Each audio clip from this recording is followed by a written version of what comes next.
So hello and welcome to LM tutorials बच्चों। आज हम 10th क्लास का फर्स्ट चैप्टर शुरू करने वाले हैं जो कि हमारा है chemical reaction and equation.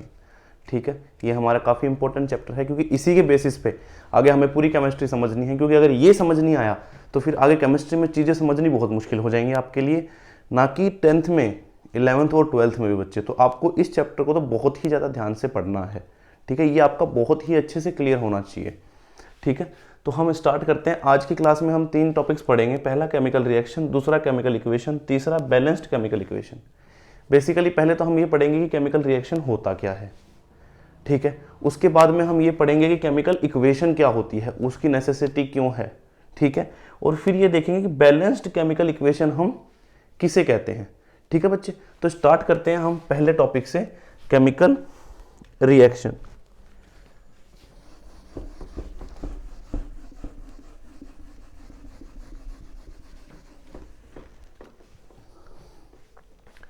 Chemical reaction का मतलब होता है बच्चे, जब भी हम किन्हीं दो सब्सटेंस को एक साथ रखें और वो आपस में रिएक्ट कर जाएं और उनके बीच में 4 ऐसी चीज़ें हों जिनसे हमें पता चलता है कि केमिकल रिएक्शन हो रहा है। वो 4 चीज़ें क्या हैं जिनकी वजह से हमें पता चलता है? पहला, चेंज इन कलर। ठीक है, चेंज इन कलर। जैसे कि काफ़ी बार अगर आप किसी दो सब्सटेंस को आपने साथ में रखा, ठीक है, आपने उनको साथ में रखा और वो आपस में रिएक्ट कर गए, तो एक तो हो सकता है कि उनका कलर चेंज हो जाए। ठीक है, केमिकल रिएक्शन पढ़ रहे हैं हम यहाँ पे। ठीक है, केमिकल रिएक्शन मतलब केमिकली चेंजेस होंगे उसमें, फिर चेंज इन कलर और फिर चेंज इन स्टेट। स्टेट भी चेंज हो सकता है बच्चे। ठीक है, फिर इवोल्यूशन ऑफ गैस। ये तो बहुत ही कॉमन है बच्चे, जब भी केमिकल रिएक्शन होती है कोई ना कोई गैस जो है ना वो इवॉल्व होती है, कोई ना कोई गैस इवॉल्व होती है। तो ये तो बहुत ही ज़्यादा कॉमन है। और एक और है, वो क्या है? चेंज इन टेम्परेचर बच्चे, चेंज इन टेम्परेचर। अगर आपकी ये 4 चीज़ें हुई, ठीक है, तो आप कह सकते हो कि केमिकल रिएक्शन हमारा हुआ है। केमिकल रिएक्शन कैसे हुआ है, ठीक है, या फिर हुआ भी है कि नहीं हुआ, वो हम इन्हीं 4 चीज़ों की वजह से पता लगा सकते हैं। ठीक है, अगर हमने किन्हीं 2 चीज़ों को साथ में रखा, अगर उनका कलर चेंज हुआ इसका मतलब केमिकल रिएक्शन हुआ, अगर उनका स्टेट चेंज हुआ इसका मतलब केमिकल रिएक्शन हुआ, अगर उनमें गैस निकली, बाहर निकली, तो भी उसमें हुआ, केमिकल रिएक्शन हुआ। और अगर चेंज इन टेम्परेचर हुआ, टेम्परेचर भी अगर बढ़ा या कम हुआ, तो भी उसके अंदर बच्चे क्या हो गया? केमिकल रिएक्शन हमारा हुआ है। ठीक है, जैसे कि अगर आप मैग्नीशियम को, ठीक है, O2 के साथ रखोगे, मैग्नीशियम को, अगर आपको बच्चे स्क्रीनशॉट लेना है ना तो आप वीडियो पॉज करके स्क्रीनशॉट ले सकते हो इसका। एक बहुत अच्छा एग्जाम्पल रखते हैं हम। ठीक है, अगर हम मैग्नीशियम को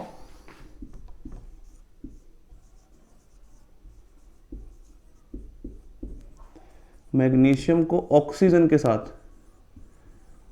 साथ रख दें तो क्या होगा? हमारी मैग्नीशियम ऑक्साइड बन जाती है बच्चे। क्या बन जाती है? Magnesium oxide.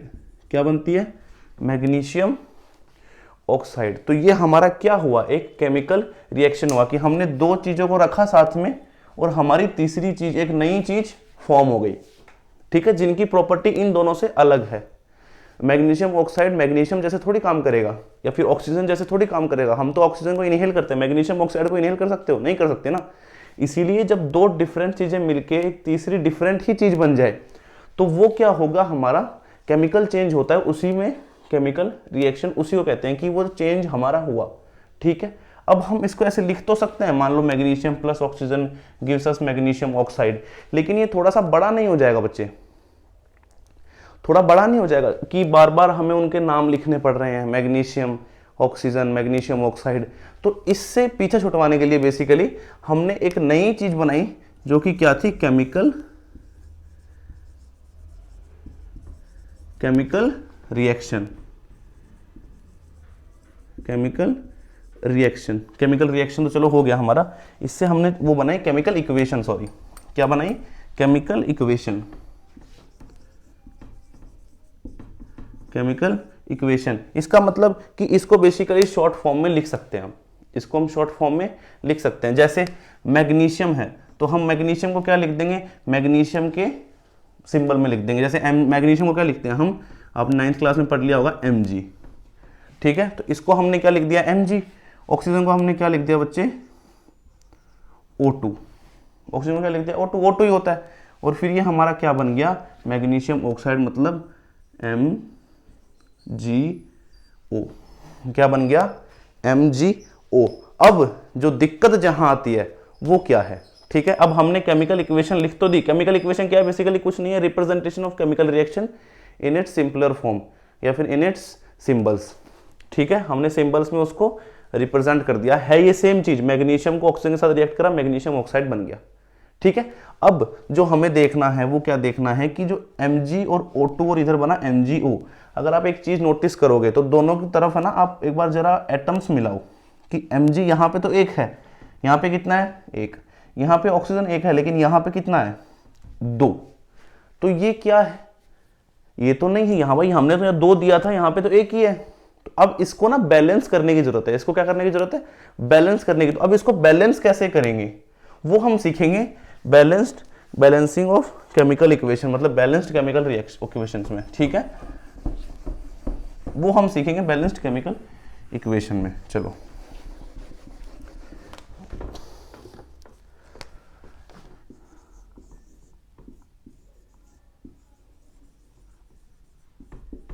Balanced chemical equation, ठीक है। अब आपको सबसे पहले ना इसमें ये चीज नोटिस करनी है बच्चे कि हमारे कौन कौन सा एटम अलग है, कौन कौन सा एटम अलग है। तो आपको सबसे पहले क्या करना है, पहला जो हमारा एटम है वो लेना है, ठीक है, पहला एलिमेंट। फिर देखना है कि वो उस वाले में कितना है।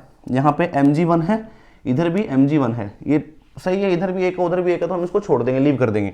अब O2 इधर कितना है, 2, और इधर कितना है, 1। तो इधर भी कितना होना चाहिए, 2 होना चाहिए। भाई बैलेंस करने के लिए क्या चाहिए, इधर भी 2 होना चाहिए। तो अगर इधर 2 है तो इधर भी 2 होना चाहिए। तो हम ये मत कर देना कि आपने यहाँ 2 लगा दिया, ठीक है। केमिकल बैलेंसिंग करने का एक तरीका होता है कि ये जो बॉक्स है ना, इसके अंदर कोई चेंज नहीं होना चाहिए, सबके ऊपर आप एक बॉक्स बना लो, ठीक है बच्चे। इस बॉक्स के अंदर कोई चेंज नहीं करना है, इस बॉक्स के अंदर कोई भी चेंज नहीं करना है। इस O के पास 2 मत लगा देना, जैसे यहाँ 2 लगा हुआ है, ठीक है, खराब कर दोगे, वो बनेगा ही नहीं। आपको क्या करना है कि यहाँ पे 2 O है और यहाँ पे 1 O है, तो आप यहाँ पे 2 लगा दो, ठीक है। तो अब ये 2 O हो गया, ये भी 2 हो गया, ये भी 2। लेकिन अब एक दिक्कत आ गई कि जब हमने इसको 2 करा तो हमारा Mg भी साथ में 2 हो गया। Mg की मात्रा भी कितनी हो गई, 2 हो गई।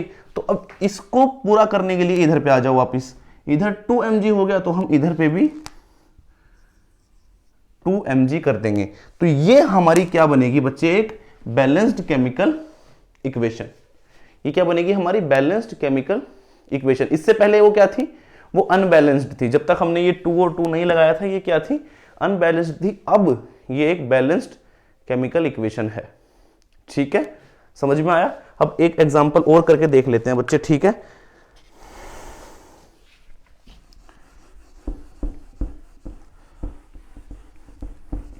चलिए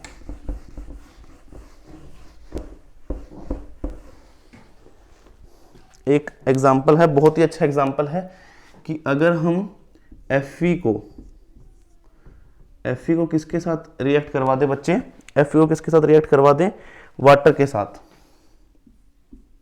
H2O, तो क्या बनेगा,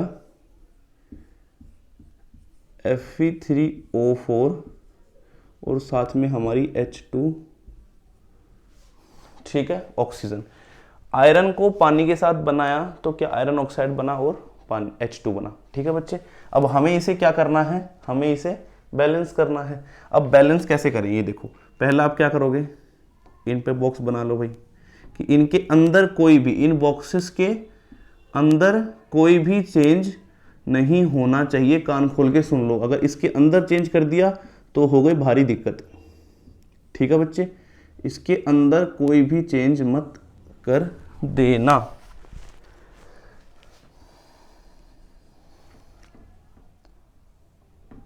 ठीक है, ये आ गया। अब मैंने क्या बोला था, सबसे पहला ये वाला एटम उठाना है जो सबसे पहले है, ठीक है। अब ये देखना है, इधर तो 1 है, इधर कितना है Fe 3 है, तो इसको 3 और इसका 1, तो इसको पूरा करने के लिए हम इसके आगे क्या लगा देंगे, 3 लगा देंगे। भाई इधर भी 3 है, हमें इधर भी 3 करना है, तो हमने यहाँ 3 बढ़ा दिया, सिंपल। चलो अब आगे बढ़ जाओ, अब आ जाओ H2 पे। इधर एक H2 है, इधर भी एक H2 है, बात ही खत्म। इसमें तो कोई दिक्कत नहीं है। देखो H कितने हैं, 2 है ना, और इधर भी H कितने हैं, 2 हैं। इसको छेड़ने की जरूरत हमें बिल्कुल भी नहीं है। अब देखो O इधर 1 है और इधर O कितने हैं, 4, तो हमें इस 4 को इधर भी तो 4 बनाना पड़ेगा। तो हम क्या कर देंगे, ये यहाँ पे इसको क्या कर दिया, 4 से मल्टीप्लाई। तो अब ये कितने हो गए, 4 हो गए ऑक्सीजन, और यहाँ पे भी ऑक्सीजन कितने हो गए बच्चे, 4। लेकिन एक बहुत ही बड़ी प्रॉब्लम आ गई, वो क्या आ गई कि यहाँ पे अब जो H2 था वो कितने हो गए, 8 हो गए। अब H के कितने एटम हो गए, 8, क्योंकि 4 2 जा 8। अब इसको ठीक करने के लिए हम कहाँ जाएंगे, इधर जो इस वाला H2 है, इधर कितने हैं, 2 और 4 है, तो इधर भी 2 और इधर इसके आगे क्या लगा दोगे, 4, इसके आगे क्या लगा दोगे, 4। ये बच्चे हमारी बैलेंस्ड केमिकल इक्वेशन हो गई।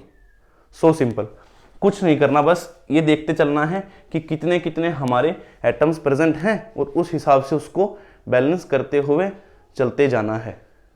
ठीक है, समझ में आया कि वापस एक बार वापस समझा देता हूं मैं। इधर Fe को देखना है, सबसे पहला काम, सबसे पहला एलिमेंट देखना है जो भी एटम है हमारे, कि कितने एटम हो उसमें। इधर एक एटम था, इधर जाओ Fe में कितने एटम थे, 3 एटम थे, तो 3 है, और यहाँ पे कितना है, 1 है, तो इसको भी 3 बनाना पड़ेगा। तो हमने इसमें 3 से मल्टीप्लाई कर दिया, बेसिकली इसको 3 बना दिया। ये 3 Fe के एटम आ गए, शाबाश। अब आ गए हम H2 पे। H2 जब हमने देखा तो यहाँ पे भी H2 था और इधर भी H2 था, मतलब हाइड्रोजन के यहाँ पे भी 2 एटम थे और यहाँ पे भी 2 एटम थे, तो हमने इस पे छेड़छाड़ नहीं की, हम आगे बढ़ गए क्योंकि वो इक्वल थे। अब आ गए हम ऑक्सीजन पे। ऑक्सीजन का यहाँ पे 1 था और ऑक्सीजन का यहाँ पे कितना था, 4। अब ये दिक्कत थी, तो हमने क्या करा, यहाँ पे 4 था, इधर 1 था, इसको 4 बना दिया, इसको 4 से मल्टीप्लाई कर दिया, तो ये 4 बन गया। अब 4 तो बन गया, लेकिन अब जो H2 था, वो H2 यहाँ पे पहले 2 था ना, अब वो कितना हो गया, 8 हो गया। अब उस H2 को बैलेंस करने के चक्कर में हमें इस H2 पे जाना पड़ेगा और इसको 4 से मल्टीप्लाई करके इसको भी 8 बनाना पड़ेगा। ठीक है, बस यही है, इससे ज़्यादा कुछ नहीं है इसमें। बहुत ही आसान टॉपिक है और इसमें आप तभी सफल हो सकते हो, या आपके तभी सही होंगे जब आप प्रैक्टिस पे प्रैक्टिस करते जाओगे, जब आप प्रैक्टिस पे प्रैक्टिस करते जाओगे। और ये मत सोचना कि बोर्ड में आपको इतनी आसान सी केमिकल इक्वेशन दे देंगे। ठीक है, बोर्ड में आपको काफी टफ केमिकल इक्वेशन दे सकते हैं।